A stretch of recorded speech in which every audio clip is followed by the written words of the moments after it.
Bonjour à tous et bienvenue dans notre émission 100% Quintet. On va parler du Prix de Lille de dimanche sur l'hippodrome de Vincennes. C'est vraiment une magnifique course européenne qui nous attend donc sur la grande piste de Vincennes. 2100 mètres à parcourir pour les conditions. Une course réservée à des chevaux d'âge. Ils sont âgés de 6 à 11 ans, puisque nous sommes encore en début d'année, et ils n'ont pas gagné 505 000 euros de gains. Vraiment une belle course qui a sacré par le passé, il y a de ça une dizaine ou une quinzaine d'années par exemple, une super jument comme My Love Lady qui avait gagné avec Mathieu Fribaud dans un temps canon en 10 et fractions. Départ à l'Autostar bien sûr, on voit tout de suite le tableau des partants avec...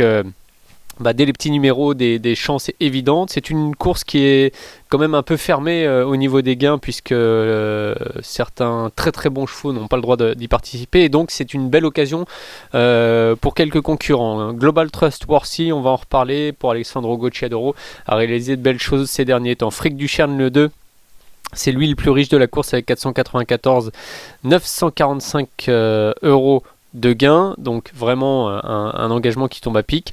Colocrone, Cicero Noah, Dexter Château, B1 des Tirons, Kalina, Dear Friend et Fado 7, l'un des favoris qui partira tout à l'extérieur avec Jean-Michel Bazir. For You Madrid, le numéro 10, commence lui la seconde ligne derrière les ailes de l'Autostar. C'est pas une position forcément très très facile, mais il est quand même assez bien placé puisqu'il partira derrière le pensionnaire d'Alessandro Gocciadoro, Global Trustworthy, qui sera d'ailleurs drivé par Björn Goop. Chief Orlando le 11 pour la seconde moitié du tableau des partants, et puis on remarque surtout dans cette partie du tableau qu'il y aura deux concurrents avec des émojis rouges. Tout le reste du peloton partira avec la couleur orange. Il s'agit du numéro 13 Fréja Dupont et du 14 Victor Ferme. A priori deux impasses faciles puisqu'ils seront également les deux seuls concurrents ferrés de l'épreuve. Voilà pour la présentation de cette course qui s'annonce assez passionnante à étudier, pas si facile à décortiquer, mais on va essayer tout de suite de faire le papier.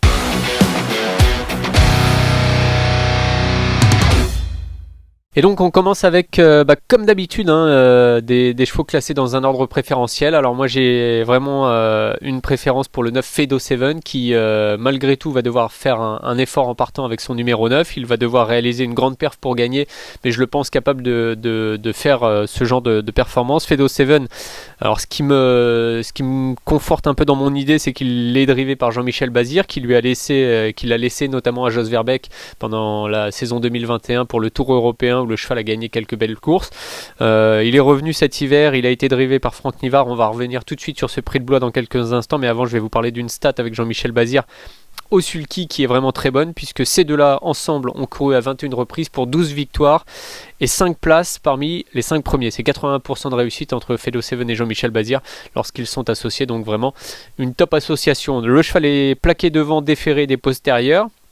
Je l'ai dit, son numéro 11 n'est pas forcément avantageux. Son numéro 9 par contre n'est pas forcément avantageux, mais je le pense capable de se tirer de ce mauvais pas. Et je vous propose ensemble de revenir sur alors pas sur sa dernière performance qui avait vraiment pour but de le maintenir en condition, mais sur son avant-dernière performance qui a eu lieu sur ce parcours dans le prix de Blois. C'était le 9 décembre, le cheval était drivé par Franck Nivard, et ce jour-là il avait le numéro 1, il a toujours trotté quasiment dans le sillage de Fairywood et n'a finalement jamais pu en sortir. Vous allez voir que le cheval progresse donc derrière le leader le long de la corde. Fairywood va terminer son parcours un petit peu fatigué et Franck Nivard ne va jamais trouver l'ouverture au sulky de Fado 7 qui pourtant, on le voit assez facilement sur ces images, avait beaucoup de ressources. Le cheval termine 7ème et marche 11,5, mais on peut légitimement penser qu'il était capable ce jour-là de passer en un petit 11 et donc de lutter pour les premières places. Je pense que ce n'est que partie remise pour ce bon cheval qui trouve l'occasion ici de redorer son blason. Derrière Fado 7, je vous propose de suivre Global Trustworthy. C'est un cheval qui a été longtemps entraîné par Timo Nurmos en Suède. Il est âgé de 9 ans, il est sous la houlette d'Alessandro Gocciadoro depuis quelques mois. Et il a réalisé en 2021 des belles choses. 9 courses pour Alessandro Gocciadoro, 3 victoires et 3 places et 63% de réussite. 67% de réussite plutôt, un cheval qui s'est distingué au plus haut niveau puisqu'il a même gagné un groupe 1 en Italie, donc c'est vraiment superbe performance réalisée par ce cheval qui lui aussi est bien placé au gain comme Fric Duchenne, j'en parlais tout à l'heure. Et il a battu et il a lutté avec des chevaux comme Al Rajawan en Italie, il a couru des lots très relevés, il a couru la loterie notamment, donc vraiment ici une candidature intéressante. Alors j'étais un peu dubitatif parce qu'il est beaucoup plus spécialisé sur le mile, mais je me dis qu'en pareille compagnie, Global Trustworthy doit avoir les moyens de se distinguer. Derrière ces deux-là, je vais prendre Kalina, le numéro 7. Kalina, c'était très bien aussi au cours de l'année 2021. Elle a fait quand même quelques belles performances. Elle a remontré le bout de son nez dans le prix de Blois, qu'on va tout de suite revoir une nouvelle fois en image. C'est cette fameuse course où Fedo Seven était malchanceux. Et Kalina, dans le dernier tournant, vous la voyez progresser en 4e épaisseur avec son petit nez blanc. Elle a fait un violent effort. Alors en partant déjà, elle avait le numéro 6. Elle a effacé ce numéro assez facilement. Elle a beaucoup de vitesse de base. Donc le numéro 7 de dimanche ne devrait pas la déranger. Et vous voyez qu'ensuite elle avait dû tourner autour de ses adversaires pendant le dernier tournant. Ce qui ne l'avait pas empêché de bien lutter jusqu'au bout. Brillant Madrid lui avait offert une belle réplique et finalement s'imposer dans ce prix de Blois, donc devant Kalina qui trottait une 11-2. Et derrière on retrouvait Mister F-Dag et au passage du poteau, vous l'avez peut-être aperçu avec sa casaque verte, Flore de Janeiro qui sera également présente dans le quintet de dimanche, a été 4e et trottait 11-3. C'était une superbe perf d'ailleurs réalisée par Flore de Janeiro. Voilà, Kalina est un petit peu à l'extérieur ce dimanche avec son numéro 7, mais je pense qu'elle a les moyens de terminer à l'arrivée du quintet. Nicolas Bazir va la driver. Je retiens aussi Fric Duchesne, je vous en ai un peu parlé pendant le tableau départant. Le cheval est très bien placé derrière les ailes de l'Autostar. C'est une belle occasion pour lui qui a souvent été contraint de courir face aux meilleurs de sa génération. L'avant-dernière fois c'était bien, trotté 13 dans la finale du GNT. J'ai envie de le reprendre. Tout est réuni pour que le cheval réalise une belle perf ici. Je pense que Julien Lemaire doit partir confiant au départ de ce prix de Lille. Dernier cheval que j'ai retenu dans mon quintet, c'est le 11 Chief Orlando. Alors pour plusieurs raisons, c'est le tandem Bondo Gelormini qui a brillé avec Cockstyle, qui a brillé avec Uchentol. Chief Orlando, concrètement, c'est vraiment un cheval qui commence à avoir de l'âge, puisqu'il est âgé de 9 ans, mais qui a de beaux restes. Il l'a prouvé encore au cours de ces derniers mois. Et je pense ici qu'il est en mesure de profiter notamment de la grosse forme de son écurie pour intégrer la bonne combinaison du quintet. C'est une possibilité parmi tant d'autres. Des possibilités dans ce quintet, un peu à la couleur, on l'a constaté avec la couleur des emojis, il y en a beaucoup. Je vais les citer pêle-mêle dans l'ordre du tableau. Le 3, Cole et Krone, découvre des conditions qui sont avantageuses et peut tout à fait intégrer la bonne combinaison du quintet, comme le numéro 4, Cicero Noah, qui est toutefois âgé de 10 ans et qui fait partie des chances, mais qui fait partie aussi un peu des chances secondaires, puisqu'il y a des concurrents qui lui sont assez nettement préférables. Le 5, Dexter Château, est un super cheval qu'on connaît très bien dans les quintets pour l'entraînement de Christian Bijon. Le numéro est correct en première ligne. Un petit peu plus à l'extérieur, le 6, B1 des Tirons, fait face à des tâches avec ses 11 ans qui deviennent de plus en plus difficiles. Mais comme le prouvent ses derniers résultats, 3e, 2e, il est toujours compétitif.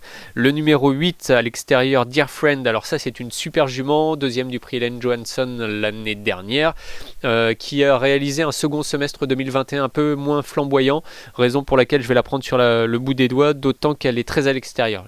J'ai un petit peu de doute au sujet de Dear Friend, même si au papier c'est une première chance. Le numéro 10, For You Madrid, vous l'avez peut-être aperçu tout à l'heure dans le prix de Blois, il était à l'extérieur de Fairywood dans le dernier tournant et le cheval a craqué pour finir.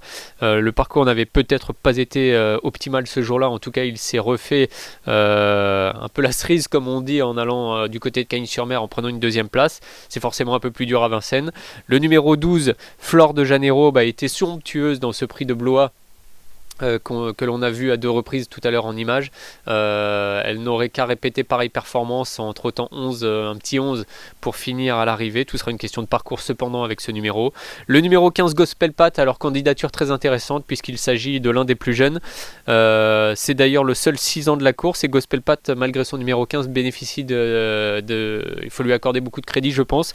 Pourquoi ? Parce qu'on va le voir en image d'ailleurs, il a terminé 5e lors de sa dernière tentative, pas de n'importe quel lot puisqu'il terminait 5e du prix Taylor de Beaune, le prix d'Amérique Races The Turf qualif 4, c'était le 26 décembre, terminé 5e derrière Gallius, derrière Empire, Gannet de Banville, Power, vraiment une super perf réalisée ce jour-là. Alors c'était une course un peu menée en accordéon, il trottait 12-7 qui finalement pour des chevaux de ce niveau n'est pas extraordinaire sur le parcours classique, mais en revanche on sent que le cheval s'approche progressivement d'un très bon niveau de performance, 7e, 6e, 5e.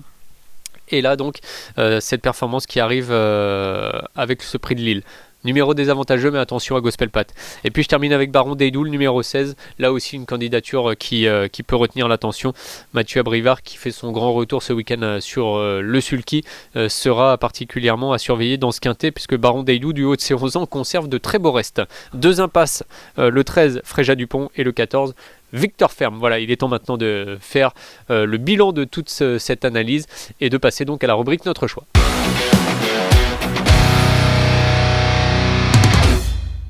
Et voilà, on va récapituler le prono, beaucoup d'éléments dans ce quintet, une course assez passionnante dotée de 90 000 €, c'est forcément une belle occasion à ne pas manquer. Je vous rappelle que vous pouvez suivre en direct la course sur notre site paris-turf.com, site sur lequel vous pouvez désormais vous abonner pour accéder à tous les replays, notamment des courses, à toute l'historique des partants, des italiques, la rubrique actu, la rubrique vidéo, bref, beaucoup d'éléments qui sont mis à votre disposition et ça va encore évoluer.